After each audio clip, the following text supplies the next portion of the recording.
부동산 시장은 끊임없이 변화하는 국내외 정치, 경제, 사회 환경 속에서 어떤 방향으로 나갈 것 같습니까, 여러분? 그래서 오늘은 금년도 부동산 시장을 움직일 수 있는 5가지 변수가 무엇이 있을까라는 생각을 좀 해보겠습니다. 다음 화면을 좀 보시겠습니다. 먼저 우리 지난 2년간 부동산 시장은 불안정했습니다. 24년, 23년 서울 아파트 가격은 오르고 내리고 이렇게 반복했고 우리 지방에서는 그 건설사들이 어려움을 겪었습니다. 특히 그 강남 아파트는 경기 침체에도 불구하고 높은 가격을 유지했는데요. 이처럼 혼란스러운 상황에서 갑작스러운 이 정치적 변화까지 겹쳐서 불확실성이 확실히 커졌습니다. 이 급작스러운 정치적 변화는 12.3 말하자면 이게 계엄 사태로 말씀드리는 거예요. 이렇게 여러 가지 변수들이 혼재하고 있다 이 말씀을 드리겠습니다.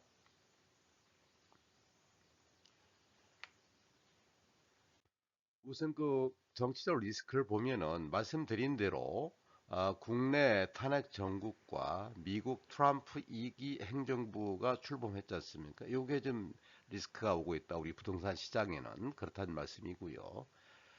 국내 정치 상황은 정말 불안정하죠. 그래서 이 부동산 시장에 절대적으로 영향을 미치고 있습니다. 현재 경기도 안 좋지만은 이런 탄핵 정국 때문에 언제쯤 이 경기가 회복될 것이냐에 따라서 우리 경기는 달라지겠습니다. 그리고 미국 트럼프 2기 행정부가 출범을 했는데 여러분께서 아시다시피 미국 정치 상황은 우리 국내 경제에 엄청난 영향을 미칩니다. 따라서 부동산 시장에도 간접적으로 영향을 줄 수 있겠죠. 게다가 뭐 당연한 얘기인데요. 이 경제 불황이 있는 가운데 우리 수요자들은 관망을 하고 있죠. 시장 관망하고 있는데 이 경제 불황으로 이 소비 심리가 정말 위축되어 있어요. 그리고 부동산 투자에 대한 관망세가 강해질 수밖에 없는 거죠. 그래서 우리 수요자들은 상황을 지켜보면서 매수를 망설이고 있다. 이른바 매수자 우위 시장이 형성되고 있다. 이 말씀을 드리겠습니다. 그래서 국내외 정치 경제 환경이 부동산에 미치는 영향을 몇 가지 살펴보면은 국내 정치는 말씀드리고 있는 대로 매우 불안정합니다. 그래서 부동산 시장에 불확실성을 가져오고 있고 또한 경제 성장률이 둔화되면서 부동산 투자 심리가 위축되고 있다 이 말씀 드리고 또 가장 중요한 쟁점은 금리 변동입니다. 이 금리는 부동산 시장에 엄청난 영향을 미치고 있습니다. 실제로 아울러서 그 주요 거시경제 지표가 어떻게 변하냐에 따라서 우리 시장도 영향을 받는데 그 중에 첫 번째가 경제 성장률입니다. 경제 성장률 우리가 2%좀 못 미칠 것 같다는 전망이 나오고 있지 않습니까? 그러면 성장률이 낮아지면 부동산 시장 위축되지요. 그리고 소비자 물가 지수, 소비자 물가가 좀 잡히고 있지 않고 계속 올라간다는 느낌을 갖고 있고, 실제 실물 시장에서도 물가 지수 높아지고 있어요. 그렇기 때문에 이 부분은 또 환율과의 영향도 있고, 그래서 부동산 시장에 지금 침체를 가져오고 있는 원인 중에 하나가 되고 있고, 또 실업률이 증가하게 되면은 소비가 진작이 되지 않지요. 아무래도 위축되니까. 그래서 이 실물 경기가 나빠지고 따라서 부동산 시장도 나빠지고 이러한 영향을 주게 되는 겁니다. 이제 금리 말씀을 드렸는데 이 금리 변동이 부동산에 미치는 영향이 매우 지대하죠. 우선 그 금리 인상이 되게 되면은 금리 인상은 이 부동산 투자 비용을 증가시키고 수요를 감소시킬 수가 있어요. 당연하죠. 투자 비용이 증가된다는 얘기는 이자 비용이 증가된다 이 말씀입니다. 그러니까 투자를 망설이게 된다 이 얘기고 금리 인하가 된다. 그럼 금리 인하는 투자 비용을 감소시켜 주잖아요. 그래서 수요를 증가시켜 줄 수 있는 아주 당연한 그 시장의 원리입니다. 전에 앞 화면에서 잠깐 말씀 못 드린 게 있는데 현재 금리의 영향을 받고 있다고 말씀드렸지 않습니까? 당연합니다. 현재 우리 그 금리는 현재 내려가는 추세예요. 또 그렇게 또 보이고, 그런데 문제는 또 이게 그 대출 규제에 또 이게 저 말하자면 걸림돌이 되는 거죠. 금리는 내려가지만 대출 규제가 되고 있잖아요. 특히 그 아파트를 구매하고 할 때 대출을 까다롭게 하고 있어요. 이런 부분도 이 부동산 시장이 활성화되는데 저해요인이 되고 있다. 물론 이게 뭐 전체적으로 한국은행이나 금감원에서 금감원 금통위원회죠. 뭐 이런 쪽에서는 또 기재부 이런 쪽에서는 이게 대출 규제하는 이유가 있겠죠. 왜냐하면 우리 가계 소비가 늘어나게 되면 엄청난 또 경제 부담이 되니까 어쨌든 그 지혜로운 그 정부 정책이 필요하고 또 책임감 있는 정책 추진이 필요하다 이 말씀을 드릴 수 있겠습니다. 또 현재 여러분께 아시는 대로 우리 인구는 줄어들고 있습니다. 그리고 이 고령화 사회가 더 엄청 빨리 와 있잖아요. 이미 와 있지 않습니까? 그래서 이 주택 소유가 감소가 되기 때문에 무한정 그 말하자면 주택 수를 늘린다는 것도 한계가 있다. 이 말씀을 드리고 또 1인 가구가 증가하고 있어요. 그래서 소형 주택 수요가 증가한다. 그렇기 때문에 건설사에서도 과거의 그 30평형대, 40평형대보다는 이제는 뭐 1인 가구 증가하기 때문에 뭐 20평 내외, 24평, 25평 또는 뭐 10몇 평 이런 쪽의 주택들이 또 인기가 있고 수요가 증가하고 있다. 이것도 시장의 트렌드라 볼 수 있겠습니다. 그리고 당연히 저출산 현상이 우리 미래 주택 수요 감소로 이어질 수 있어요. 그래서 저출산은 바로 인구 구조 변화가 되고 있다는 증거인데요. 이런 부분도 우리가 심각하게 말하자면 고려해야 할 그 부동산 시장에서 고려해야 할 요소이다 이 말씀을 드리고 있습니다. 또 하나 간과할 수 없는 것이 이 기술 발전이 불러오는 우리 부동산 시장에 미친 영향을 무시할 수가 없어요. 첫째로 그 스마트홈 기술이죠. 여러분들 새로 분양하고자 하는 아파트들의 말하자면 그 모델 하우스 같은 데 가보면 이게 정말로 나타나고 있거든요. 스마트홈 기술은 주택의 편의성을 높여주고 있어요. 엄청난 이 전자 시스템의 발전으로 인해서 주택 편의성이 높아지고 굉장히 편리하죠. 그다음에 효율성을 높여주기 때문에 주택 가치를 상승시키기도 합니다. 또 하나 그 여러분 아시는 대로 핀테크가 있어요. 핀테크는 말이죠. 부동산 금융시장을 변화시키고 투자 접근성을 높일 수 있다. 이게 하나의 긍정적인 측면이고 또 빅데이터 분석은 부동산 시장의 트렌드를 파악하고 투명하게 해줄 수가 있어요. 그래서 투자 전략을 수립하는 데 도움을 준다. 이 말씀을 드리면서 여러분께서 이제 반드시 고려해야 됩니다. 이 부분도 스마트홈 기술이라든지 핀테크라든지 그다음 빅데이터 이런 부분도 관심 있게 보시고 정보를 수집할 때 유의해서 보셔야 되겠다. 이 말씀을 드리겠습니다. 이 부분은 그 탄소 중립 정책이 우리 부동산 시장에 어떤 변화를 몰고 올 것이냐 이 부분인데 이것은 현재 그 각 정부의 그 정책에 따라 좀 달라지긴 하는데 거시적으로 보면 유엔에서도 이 탄소 중립 정책을 강조하고 있고 우리 정부도 어떤 정부가 들었을지라도 이러한 부분을 무시할 수는 없을 거예요. 전 세계적인 추세이기 때문에 첫째로 그 에너지 효율 부분인데 에너지 효율 높은 건물이 이제 당연히 가치가 상승할 것이고 또한 그 재생에너지 활용은 이 건물 가치를 높이고 에너지 비용을 절감할 수가 있기 때문에 당연히 재생에너지도 활성화될 겁니다. 따라서 이 친환경 건축 자재 사용은 물론이고 또래서 이리 사용하기 때문에 건물 가치를 높여주기 때문에 환경 보호에 기여한다는 프레임이 있거든요. 그래서 이 탄소 중립 정책이 우리 부동산 시장에 큰 변화를 가져올 것이다. 이런 부분도 간과해서는 안 되겠다 해서 제가 콘텐츠를 만들고 있습니다. 그렇다면 정부 정책 변화가 가장 중요하다고 말씀을 드렸는데 시장을 한번 그 우리 부동산 시장 어떻게 되겠는가?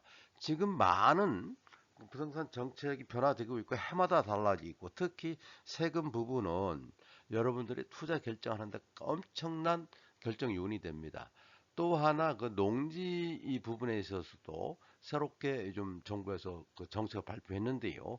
이런 부분도 다음에 기회가 되면 변화된 농지 정책을 여러분께 말씀을 드릴 텐데 이 농지 이 제도는 뭐 대부분 우리가 이 농민들뿐이 아니고 우리 도시 근교에 사시는 또 도시에 사시는 우리 그 말하자면은 이 소비자들은 어떤 걸 원하냐면은 세컨하우스라든지 농막이라든지 주말 농장이라든지 뭐 이러한 텃밭이 필요한 경우 많지 않습니까? 우리 생활 수준도 높아지고 어떤 그 여유를 즐길 수 있는 그러한 여건 중에 하나로 필수 요소로 이 주말 농장을 가꾸고 싶어 하고 또 주말에 가서 쉬고 싶기도 하고 이러다가 보니까 그동안 농지 매입이라든지 농지 매매에 엄청난 제재를 가했어요. 근데 이런 부분들이 조금씩 변화하고 있는데 기회가 될 때 말씀드린 대로 다시 한번 농지 제도를 한번 말씀드리기로 하고 이러한 규제 완화가 부동산 시장에 활력을 불어넣을 수 있다. 이 말씀 드리고 대표적으로 농지 제도가 변화하겠다. 이 말씀 드리고 또 세금 관계도 보통 부동산 관련된 세금은 취득세가 있죠. 처음에 그 매입을 할 때요. 그리고 보유하고 있으면 이제 보유세인데 재산세와 종합부동산세를 들 수 있습니다. 그리고 이제 우리가 처분할 때 그 양도소득세가 있잖아요. 세 가지, 네 가지 세금 정도가 우리 부동산 관련 세제로 볼 수 있는데 이 세제도 여러 가지 변화를 줄 수 있습니다. 또 주고 있고 그래서 이 정부가 세금 강화를 하면 부동산 투자가 위축되고 세금을 좀 약화시키면 부동산 투자가 좀 활성화되고 이건 뭐 기본적인 상황이고 요 부분도 변화가 되는 세금이 있고 세제가 있을 때마다 여러분께 다시 한번 소개를 해드리겠습니다. 이어서 그 지역별 부동산 시장 차이와 특성에 관해서 말씀을 드리겠는데요. 여러분 그 부동산이 지역별로 왜 차이가 날까요? 가격이. 예컨대 뭐 서울에 뭐 어디에 있는 강남에 있는 땅값하고 우리 뭐 충남 금산에 있는 뭐 어디 땅값하고 다르잖아요. 땅값이 같은 평형더라도 같은 면적이라도 그게 왜 그렇습니까? 활용도가 달라지는데 이건 지역성 때문에 그렇습니다. 부동성 때문에 그렇습니다. 지역마다 당연히 지가가 다르죠. 그리고 부동성이니까요. 늘 말씀을 드리는데 이 아파트나 이 땅은 말하자면 빵 공장에서 만들어낸 빵이 아니지 않습니까? 공산품이 아니거든요. 그래서 부동성이 있다. 움직일 수 없잖아요. 그 지역에서만 해당되잖아요. 그렇기 때문에 지역별로 부동산 시장에 차이가 있다는 말씀을 드리고 이러한 특성을 잘 이해를 하셔야 되고 또한 그 부동산 양극화 현상도 고려하지 않을 수 없어요. 이 부분도 지금 뭐 예컨대 대전의 경우만 해도 예컨대 뭐 유성이나 서구하고 또 중구나 동구 또는 대덕구 이렇게 양극화가 되고 있잖아요. 이러한 부분들도 예컨대 뭐 이 정부 정책 집행 당사자들이란 지자체에서도 이러한 부분도 양극화 현상을 어떻게 해소할 것인가도 고려하셔야 되고 또 이 지역별로 뭐 당연히 특히 아파트의 경우는 지역별로 차이가 현재는 있습니다만 서울은 높고 지방은 낮잖아요. 그래서 서울은 집이 부족하고 뭐 맞으면 지방은 집이 그렇게 부족하지 않고 이런 지역별 차이가 있긴 한데 전반적으로 여러분 우리나라는 좀 적습니다. 인구도 적습니다. 그 대개의 경우 과거 사례를 보면은 서울 집값이 상승하면 대전도 상승합니다. 서울 집값이 하락하면 대전도 하락하고 지방도 하락합니다. 이런 추세를 잘 보실 필요가 있겠다 해서 지역별 부동산 시장 차이가 이러한 차이가 있고 이러한 특성이 있다는 말씀을 드리고 있습니다. 그렇다면 그 소유자 관점에서 봤을 때 2025년 부동산 전망은 어떻게 될 것인가? 투자 목적이냐 거주 목적이냐에 따라서 여러분들이 추구하는 방법이나 방향이 다를 거예요. 투자 목적은 우선 역세권이다, 뭐 학세권이다, 뭐 숲세권이다 이러면 이미 값이 올라가 있어요. 올라가 있기 때문에 우리 구독자님들이 접근할 수가 없습니다. 이미 올라가 버린 걸요.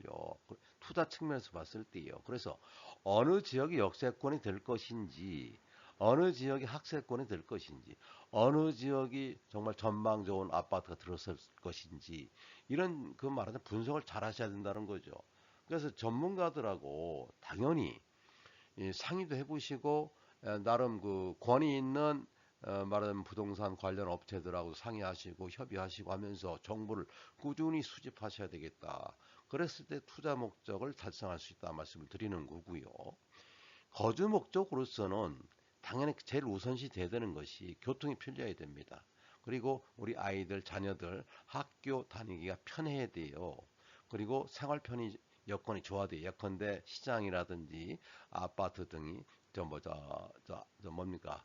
그 백화점 이런 편의 시설들이 인근이 있느냐 없느냐에 따라서 이 여러분께서 집을 사실 때 아파트를 사실 때 구분해서 또 면밀하게 분석해서 사셔야 되겠다. 그렇게 해야 실수하지 않습니다.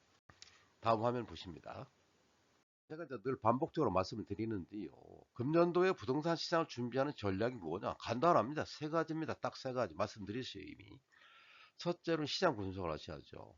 부동산 시장 동향을 주의 깊게, 뭐 제가 뭐 말씀드리고는 채널을 보시든 저보다 더 전문가들이 많으시니까 뭐 그런 분들의 그 의견이라든지 제안을 들어보시고 투자 전략을 수립하셔야 되겠다 말씀을 드리고, 두 번째로 정보 수집의 문제죠. 부동산 시장에 대한 정확한 정보를 수집하고 분석해야 됩니다. 이럴 때일수록 그렇습니다. 불경기일수록 정확한 정보를 분석해야 되고, 또 세 번째로는 전문가를 활용하시라. 부동산 전문가의 조언을 활용하는 것이 도움이 됩니다. 뭐 결론이라고 해야 될까? 시사점이라고 할까? 뭐 이런 부분인데요.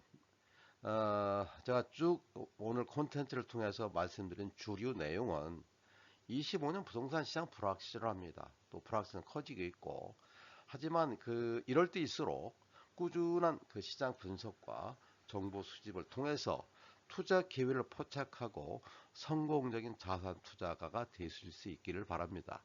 오늘은 제가 말씀을 25년 다섯 가지 변수, 부동산 시장의 변수로 말씀을 드렸는데, 뭐 하여튼 참고가 되시길 바라고요. 부족한 부분은 저에게 뭐 유튜브로 질문을 하시든 개인적으로 전화를 하시든 그럼 이제 성심성의껏 상담해 드리겠습니다. 여러분 오늘은 여기까지 하겠습니다. 감사합니다.